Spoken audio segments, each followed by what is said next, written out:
बोल वृंदावन बिहारी लाल की जय। ब्रह्मज्ञानी चित्रा को अष्ट सखी में लेने का प्रसंग और श्री रामा की श्री कृष्ण के प्रति भक्ति का प्रकाश। वृंदावन में एक चित्रा नाम की सखी थी।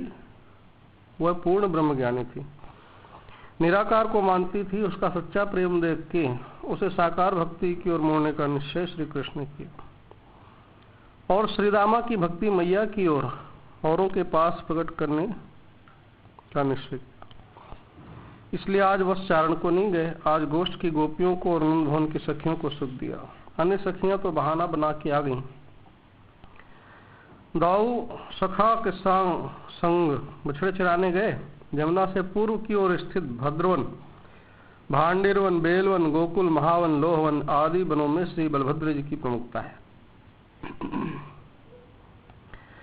कृष्ण संग में ना हो तो वे इन वनों में अधिक जाते, इसलिए इन वनों में दाऊ जी के विशेष मंदिर है। सखा बोले, दाऊ जी आज किधर जाना है? दाऊ बोले, ऊंचो गांव, वहां फिसलनी शिला पर खेलने का बहुत आनंद आएगा।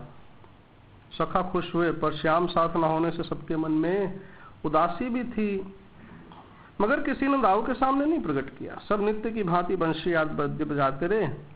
कृष्ण सबके दिल की दशा समझते थे। वे सब ऊंचे गांव पहुंचे, बछड़ों को घास चराने छोड़ा। अधिकतर सखा आज वृक्ष के नीचे बैठे दाऊ अपने खास सखाओं को लेके फिसलनी शिला पर आए और फिसलने का आनंद लेने लगे। मगर श्री कृष्ण बिना दाऊ को भी आनंद नहीं आ रहा था। वो सखाओं का मन बहला रहे थे। उन्हें सबके दिल की पता थी और सखा दाऊ का मन रख रहे थे। इसी का नाम है तत्सुखे सुखोत्तम, दूसरों को सुख देना। इतनी देर में पता चला ललिता आदि को कि गोपाल आज वत्स चराने यहाँ आए हैं। सब सखियां फिसलनी शिला पर जाने को दौड़ पड़ी, मगर श्री कृष्ण को ना आया देख के सब उदास हो गई। दाऊ बोले, कृष्ण तो नहीं आए हैं, क्या हम संग नहीं खेलोगी? ललिता बोली, हम तो नहाएंगे। दाऊ बोले, हम भी नहाएंगे। फिर तो सब कुंड में स्नान करने लगे। दाऊ भी 6-6.5 साल के हैं, ललिता भी कोई 5 कोई 6 वर्ष की है। यहाँ बरसाने से श्री दामा और सुबल दोनों अपने बछड़े लेके नित्य की भांति ऊंचो गांव बताई जगह पे पहुंचे। बछड़े छोड़ अपने प्राण प्यारे सखा कन्हैया से लिपटने दोनों दौड़े। दाऊ से तो लिपटे, फिर पूछा, कन्हू कहाँ है? दाऊ ने कहा, कल बकासुर की बला आ गई थी, इसलिए मैया ने उसे आने से ही रोक दिया। दोनों भाई व्याकुल हो गए। प्राण प्यारे सखा तू ना आया? और श्री दामा सुबल रोने लगे। दाऊ ने अन्य सखा ने समझाया कि मैया उसे रोज नहीं रोक सकती, कल आएगा, पर तड़पते व्याकुल दिल को तो प्रीतम के आने पर ही शांति मिल सकती है। सुबल की तो रोते रोते हिचकियां बन गईं, पर श्री दामा के अंग से तो प्रेम के अष्ट सात्विक भाव प्रकट हो गए। मूर्छित हो गया, प्रलाप करने लगा, ये श्री दामा तुझे कितना चाहता है, तेरे बिना जी नहीं सकता। उसका रंग पीला पड़ गया, शरीर में कंपन होने लगा, धरती पर लौटने लगा। उसके रोम रोम खड़े हो गए, पसीने से उसके वस्त्र गीले हो गए, स्वरभंग हो गया, कंठ गदगद हो गया, मानो मृतवत हो गया।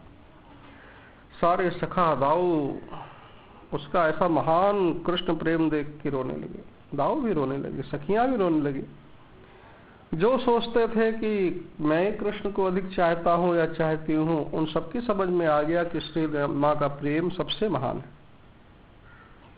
मधुमंगल किसी को भी कहे बिना सरक गया और नंदगांव पहुंचा। द्वार से शोर मचा दिया, कन्हैया कन्हैया तू कहाँ है? कन्हैया कहता, अरे मधुमंगल तू इस समय यहाँ कैसे? मधुमंगल बोला, सखा तुम आज नहीं आए तो हम सब अंतर में उदास होके बछड़े चराने चले गए। जाना ही जो था, क्या करते? वहां श्री दामा और सुबल अपने बछड़े लेके आए, तुम्हें न देख के रोने लगे। सुबल की तो हिचकियां बन गई और श्री दामा तो तेरे बिना मूर्छित होकर प्रलाप कर रहा है। पीला पड़ गया, अंग अंग कांप रहे हैं, अब तो मानो प्राण निकलने वाले हैं। उनका प्रेम देख के हमारा सबका भी रोना शुरू हो गया। गोपियां भी रो रही हैं, वहां तो अश्रु का सागर उमड़ रहा है। कहीं सब उसमें डूब न जाए, जल्दी चलो, श्री रामा की को बचा लो, सबकी उदासी दूर करो। श्री कृष्ण भागने के लिए इधर उधर देखने लगे। मैया सब सुन रही थी। कृष्ण का मुख देख के हंसने लगी। कन्हैया कहता मैया जाऊं? मैया बोली जा लाला, सबको सुखी कर। कृष्ण मधुमंगल को संग ले क्षण भर में ही ऊंचे गांव जा पहुंचे। दूर से ही बंसी बजाई। सब आश्चर्य पड़े, रे ये तो कृष्ण की बंसी की तान है। सब बंसी की दिशा में देखने लगे। श्री दामा में थोड़ा चेत आया, उठा और बंसी की दिशा में दौड़ पड़ा। अपने प्यारे को आते देख लिपट पड़ा, रोने लगा। अरे कन्हू, तेरे दर्शन के बिना मैं जी नहीं सकता। दिन में एक बार दर्शन अवश्य दिया कर। सब श्री दामा के प्रेम की प्रशंसा करने लगे। कृष्ण ने सुबल को भी गले लगाया। सब कृष्ण से लिपट पड़े। सखियां हर्षित हो गईं। ललिता ने कहा तुम अचानक कैसे आ गए? तब श्री कृष्ण ने कहा कि मधुमंगल दौड़ा दौड़ा आया था। यह सुनकर सब बोले धन है मधुमंगल, आज तुमने हम सब पे बड़ा उपकार किया, वरना विरह अश्रु में हम सब डूब जाते, मर जाते। अब तो आनंद मंगल हो गया। सब संग संग शिला पे फिसलने लगे, नाचने लगे। अरे आ गया बंसी वाला, मेरा आ गया बंसी वाला, ओढ़े कंबल काला, मेरा आ गया बंसी वाला। ग्वाल बाल संग नाचे गाए, खेल करे मत वाला, मेरा आ गया बंसी वाला। जमुना किनारे बछड़े चराए, सबके मन को भाता, मेरा आ गया बंसी वाला। आ गया बंसी वाला, मेरा आ गया बंसी वाला। संध्या 4 बजे सब बछड़ों को घेर के नंद भवन आ गए। बाबा मैया के गले लगे, सारी बातें कही। बाबा मैया ने श्री दामा और सुबल को गले लगाया। रात्रि को वृषभानु के सेवक आए और सुबल और श्री दामा को घर ले गए। आगे प्रसंग आता है चित्रा से चित्र बनवाने का प्रसंग। दूसरे दिन प्रातः कान्हा वत्स चारण के लिए तैयार हुए तो मैया ने रोक लिया। मेरे लाल, वन में राक्षस आते हैं, तुम मत जाओ, घर खेलो। कन्हैया कहते मैया मेरा मित्र सुबल और श्री दामा मुझे देखे बिना प्राण त्याग देंगे, मुझे जाने दो। मैया बोली हाय मैं क्या करूं, कैसे लाला को रोकूं? कृष्ण बोले मैया एक काम कर दे, मेरा एक चित्र बनवा दे, वो चित्र मैं श्री दामा को दे दूंगा,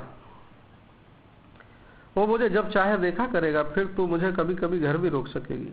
वो अपने घर रात्रि में भी मजबूरी में मेरे बिना रहता है। मैया कहती अच्छा लाला, चित्र बनवाने तो आज घर में रुको, कृष्ण चित्र आ जाए, श्री दामा को दे दूं, फिर घर में रुकूंगा। मैया कहती अच्छा 12 बजे दोपहर में चले जाना भोजन करके। कृष्ण कहते दाऊ भैया, मेरे श्री दामा और सुबल को कहना मेरे बिना रोए नहीं, मैं दोपहर को आ जाऊंगा। दाऊ बोले ठीक है। थोड़ी देर में श्री कृष्ण की अचिंत्य महालीला शक्ति की प्रेरणा से राधा जी की 2 सखी सुदेवी और रंग देवी आ पहुंची। बोली मैया पाए लागू। मैया बोली खुश रहो। सुदेवी बोली मैया आज लाला बछड़े चराने नहीं गया। मैया बोली ना सखी, अरे गोपी तेरी नजर में कोई चित्र बनाने वाला है? सुदेवी कहती है मैया किसका चित्र बनवाना है? मैया कहती है लाला का। रंग देवी बोली लाला का चित्र? अरे अपने घर में कौन रखेगा, इसका चित्र बनाने में क्या करना है, वो तो चुटकी में बन जाएगा। कागज लो और काला काला रंग पोत दो, चित्र तैयार। मैया बोली चुप, ऐसा मत बोल। अरे वो कारा है तो क्या हुआ, सारे जग का उजियारा है। उसका एक सखा श्री दामा है जो लाला के दर्शन के बिना जी नहीं पाता, उसी के लिए चित्र बनवाना है। सखा सुखी तो कृष्ण सुखी, कृष्ण सुखी तो मैं सुखी, कह के कृष्ण को छाती से लगा लिया। सुदेवी बोली मैया एक चित्र बनाने वाली है जिसका नाम चित्रा सखी है। देखो मैं उससे बात करती हूँ, वो चिकसौली में रहती है। सुदेवी चित्रा के पास गई, रंग देवी राधा के पास, वहां बात बताई। चित्रा साध्वी के वेश में ग्रंथ पढ़ रही थी।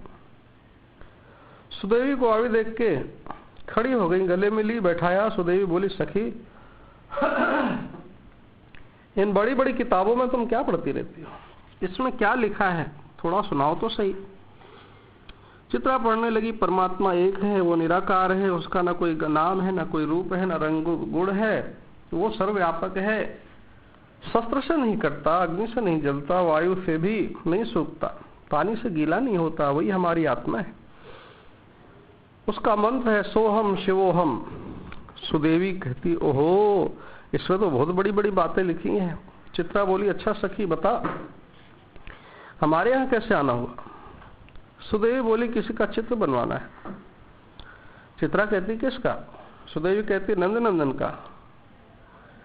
चित्रा कहती है नंद नंदन वही तो नहीं जो हमारे नंदराय के लाला है?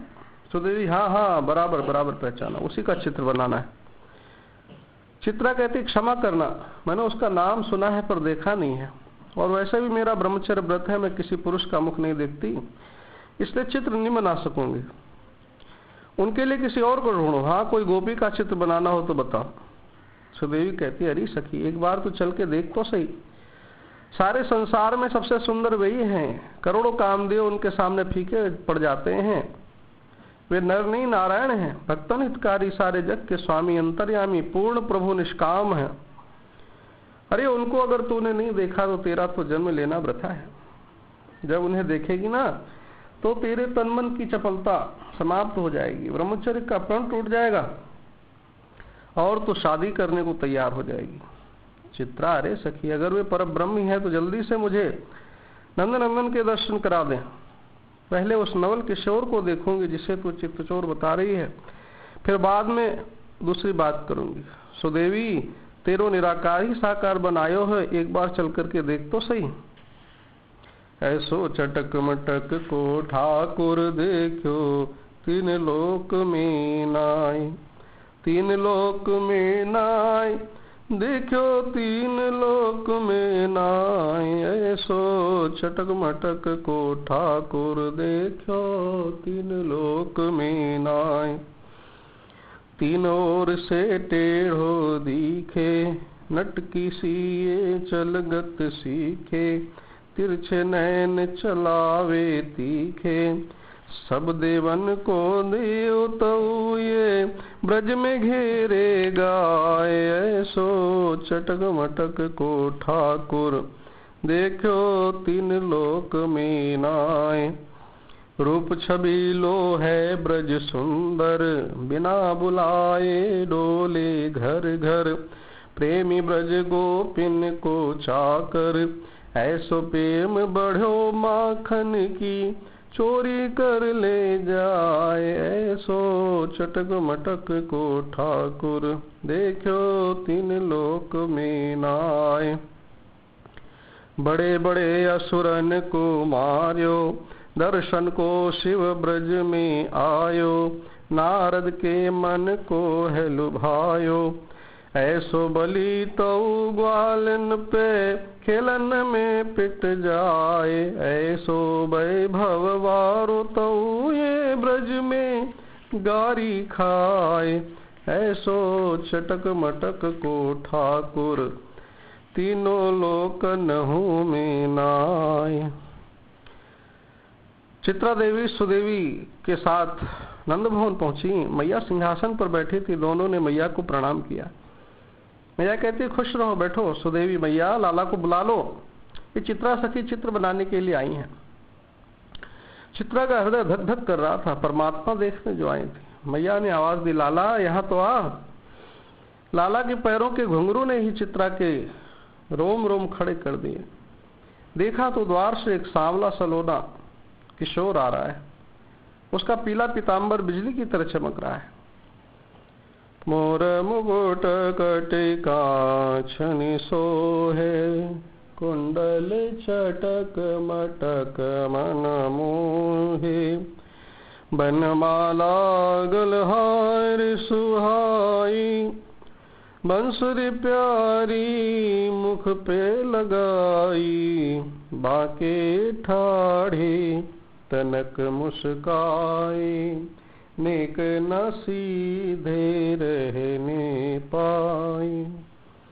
कभी आगे कभी पीछे जाए, चित्रा चित्त न थिर कर पाए, नैन सैन सो मन हरि लीनो, कहती हरि यह कहा तुम कीनो।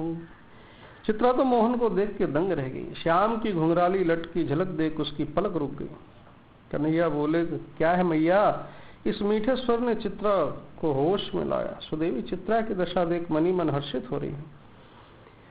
मैया बोली, देख लाला, ये चित्रा सखी है, ये चित्र बनाती हैं, तुझे देखने आई हैं। कैसा चित्र बनवाना है वैसा खड़े हो। कृष्ण मुख पर बंसी रख तिरछे खड़े हो गए, पर आगे पीछे हिलते हैं डुलते हैं। चित्रा बोली, मैया इन्हें कहो सीधे सीधे खड़े हो जाएं। कन्हैया बोले, मैं तो सदा टेढ़ा खड़ा रहता हूँ, हिलता डुलता हूँ, इसलिए तो सब मुझे बांके बिहारी कहते हैं। ये सखी कौन है, कहाँ की है, मुझे नहीं जानती। सुदेवी कहती, लाला ये चित्रा जो है चित्र बनाती हैं, ऐसी कलाकार न मिलेगी। इन पे सरस्वती देवी के 4 हाथ हैं, वो तेरा चित्र तैयार करेंगे। चित्रा कहती, पाए लागू मैया, मैं जाती हूँ, सुदेवी को भेज देना, चित्र बना के दे दूंगी। सुदेवी भी बरसाना चली गई। चित्रा की दशा विचित्र हो गई। चित्रा ने घर जाके सफेद कागज लिया, कलम ली, मगर ये क्या, उसे श्याम के सिवा कुछ नहीं दिखता है। खाट के चारों कोनों में कन्हैया, मेज पर कन्हैया, अलमारी पे कन्हैया, द्वार पे कन्हैया, कोई एक रूप हो तो चित्र बनाए। व्याकुल हो उठ के आंगन में आई तो आंगन में कन्हैया, धरती आकाश पेड़ सर्वत्र कन्हैया। और तो और कागज भी काला दिखने लगा, सारे रंग भेद समाप्त हो गए, लाल पीले नीले रंग सब काले दिखाई पड़ने लगे। दीवानी हो गई, बावरी हो गई। दूसरे दिन सुदेवी आई चित्र लेने, पूछा, चित्राजू चित्र बना, देखो कैसा बनाया है मेरे बिहारी को। चित्रा बोली, सखी उस मनहर ने मेरा मन हर लिया, मैं उसे एक पल भी नहीं भूल पाती। जहां देखती हूँ वही वो दिखता है, पकड़ने दौड़ूं तो भाग जाता है। मेरे हाथ से अब कलम नहीं पकड़ी जा रही, मैं अवश्य चित्र बना के दूंगी। मैं सरस्वती माता को आज प्रार्थना करूंगी, वो मुझे ज्ञान दे, मैं कल चित्र बना के दूंगी। सुदेवी गई और चित्रा ने माता सरस्वती का ध्यान लगाया है। या कुंदेन्दु तुषारहार धवला, या शुभ्र वस्त्रावृता, या वीणा वरदंड मंडित करा, या श्वेत पद्मासना, या ब्रह्माच्युत शंकर प्रभृतिभिः दिवै सदा वंदिता, सा मां पातु सरस्वती भगवती निशेषजाड्यापहा।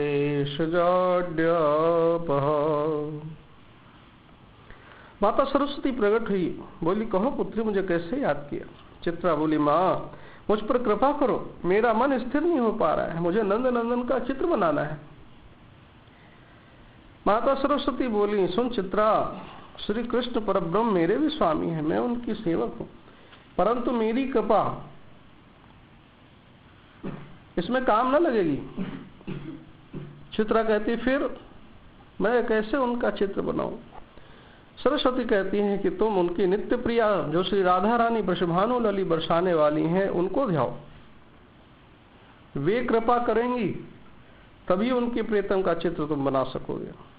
उसे सामान्य गोपी मत समझना, वो महादेवी हैं, और नंदलाल गोप को सामान्य गोप बाल न जानो, वो जगत के रखवाला है। चित्रा यह राज सुन के हक्की बक्की रह गई, तुरंत वृषभानु दुलारी के चरणों में गुहार लगाने लगी। मेरी सुन ले अरज नथवारी, श्री वृषभानु की दुलारी, श्री वृषभानु की दुलारी, मन भावन करुणा भंडारी, गिरिधर प्राण प्यारी रे, गिरिधर प्राण प्यारी, मेरी सुन ले अरज नथवारी, श्री वृषभानु की दुलारी, सकल जगत तेरो यश गावे, गुण गावे संसारी रे, गुण गावे संसारी। निज चरणन का दे दो सहारा, ओ प्रीतम की प्यारी रे,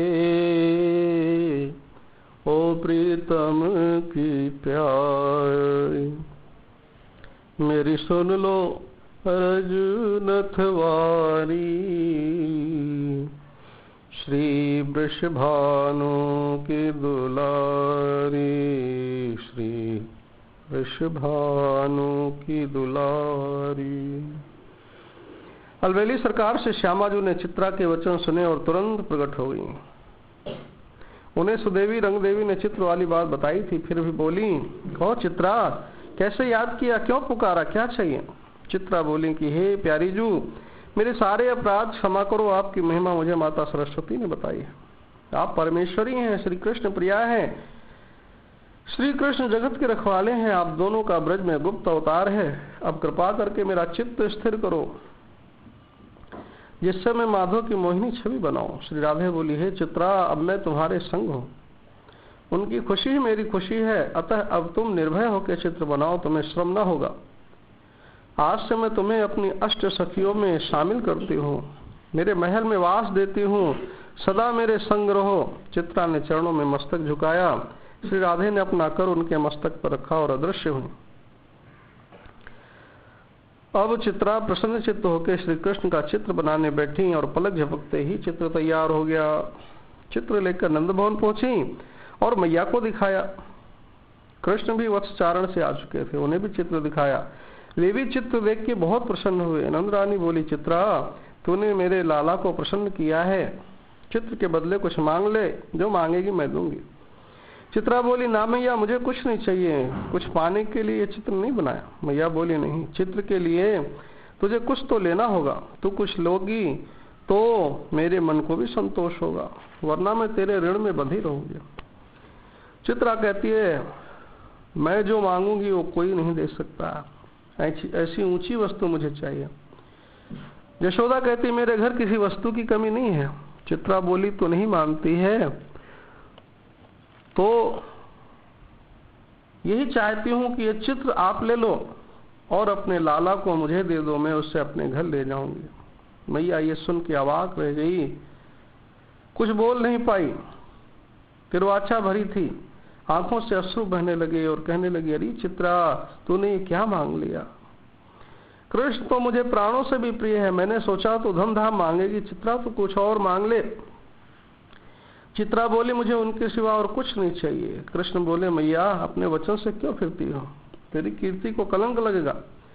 राजा दशरथ ने तो वचनों की खातिर श्री राम को 14 वर्ष, दशरथ के वचनों की खातिर श्री राम 14 वर्ष वन में चले गए। मैं भी तेरे वचनों की खातिर चित्रा के संग जाता हूँ। बोले, चल चित्रा। जब चित्रा ने श्री कृष्ण की भुजा पकड़ी तो मैया मूर्छित होकर विलाप करने लगी, हे प्यारे मेरे लाला, मुझे छोड़ के मत जा। लाला चित्रा से बोले, मैं तो तेरा मन भाया करता हूँ, एक रूप से मैं तेरे संग रहूंगा जो तू देख सकेगी, और एक रूप से मैया के पास रहूंगा जो सब देखेंगे। तू मेरी मैया से कह दे कि मैं तो हंसी कर रही थी, मैं तो परीक्षा ले रही थी, तुम्हारी प्रेम भरी वात्सल्य लीला देखना चाहती थी। चित्रा ने मैया को जगा के कहा जो जो कृष्ण ने कहा था। अरे मैया, मैं तो मजाक कर रही थी। तब यशोदा प्रसन्न हुई, चित्रा को गले लगाया, बोली, मैं तो सखी सच में घबरा गई थी। चित्रा बोली, मैया तू अपने मन से जो देना चाहे दे दे। मैया ने बहुत से हीरा मोती चित्रा को दिए। चित्रा चली तो श्याम ने 2 रूप रखे, एक रूप से चित्रा के साथ गए और एक रूप से मैया के पास रहे। और यह चित्र जब श्री दामा वत्सचारण से आए तो भगवान ने उन्हें दिया तो वो हर्ष से नाच उठा। उस चित्र को सारे ब्रजवासियों ने देखा, सभी ने प्रशंसा की, सभी ने चित्रा से चित्र मांगा और इस प्रकार सारे ब्रजवासियों के घर में श्री कृष्ण का चित्र पहुंच गया। श्री दामा सुबल कृष्ण का चित्र ले बरसाने पहुंचे। वृषभानु और कीर्ति मन ही मन बहुत प्रसन्न थे, क्योंकि ये तो राधे का दूल्हा था। परंतु सगाई गुप्त होने से चुप रहे। श्री राधा सखियों ने भी यह चित्र देखा, अति प्रसन्न हुई। राधे को तो आलम्बन मिल गया। दिन रात उस सुबल सखा के ध्यान में खोई खोई रहने लगी। बोल बाके बिहारी लाल की जय। त्रिवेणी को पूछो गांव में। प्रातः श्री कृष्ण दाऊ और सखाओं के संग वंशी मृदंग बजाते बछड़े चराने ऊंचे गांव पहुंचे। बछड़ों को घास चराने छोड़ के श्याम दाऊ और सखा के संग फिसलनी शिला पर पहुंचे। वहां गोपी पुष्करणी में ललिता आदि सखियां स्नान कर रही थी। श्री कृष्ण आदि को आया देख के हर्षित हो गई। कृष्ण दाऊ सखा भी नहाने कूद पड़े। सखी उस घाट, सखा इस घाट, एक दूसरे पे पानी उड़ाने लगे। कृष्ण ने एक डुबकी लगा के सखियों के घाट पहुंच के नीचे से ललिता का पैर पकड़ के खींच लिया। ललिता चिल्लाई, अरे सखी बचाओ, मेरा पैर मगर ने पकड़ लिया है। कृष्ण ताली पीट के हंसते हुए सामने आए, बोले देख कैसा डरा दिया। ललिता कृष्ण को देख गाल खींचने लगी। अन्य सखियों ने उन्हें घेर लिया। फिर तो सबने मन भाई की, कोई गुदगुदी करती, कोई नचाती, कोई छिड़ती। कृष्ण डुबकी लगा के उस घाट भागे। सब स्नान करके बाहर निकले। कृष्ण बोले आज तो जल क्रीड़ा का आनंद आ गया। दाऊ ललिता बोले हमें तो नहीं आया। कृष्ण बोले क्यों? दोनों कहते माघ महीना चल रहा है, प्रयाग त्रिवेणी में माघ मेला चल रहा है, पर हमारा नसीब कहा। कृष्ण कहते इसमें क्या बड़ी बात है, लो अभी त्रिवेणी स्नान करो, चलो सब मेरे संग। सबको लेकर एक विशाल स्वच्छ जगह पर आए, बेणु की नोक भूमि पर लगाई और देखते देखते कूप बन गया। श्री कृष्ण ने प्रयाग की गंगा जमुना सरस्वती का आवाहन किया, वो प्रकट हो गई। सबने त्रिवेणी की जय जयकार की और सभी ने पुनः माघ मेले का स्नान इस त्रिवेणी कूप में किया। संध्या होते गाते बजाते बाबा मैया के पास आ गए। सखाओं ने त्रिवेणी कूप की बात बताई तो सब आश्चर्य में भरे। फिर तो सभी ने समय निकाल करके उस त्रिवेणी कूप में माघ स्नान का आनंद लिया। मैया ने लाला से पूछा, लाला तूने बंसी से कुआं कैसे खोदा? कन्हैया बोले, मैया बंसी से मैंने नारायण का नाम लिया, फिर बंसी भूमि पर लगाई तो कुआं बन गया। ये बात बाबा मैया के समझ में आ गई। सोचा नारायण भगवान कि मेरे लाला पर 4 हाथ हैं। और सबने संध्या गोदोहन किया, भोजन किया और फिर शयन किया। बोल बाके बिहारी लाल की।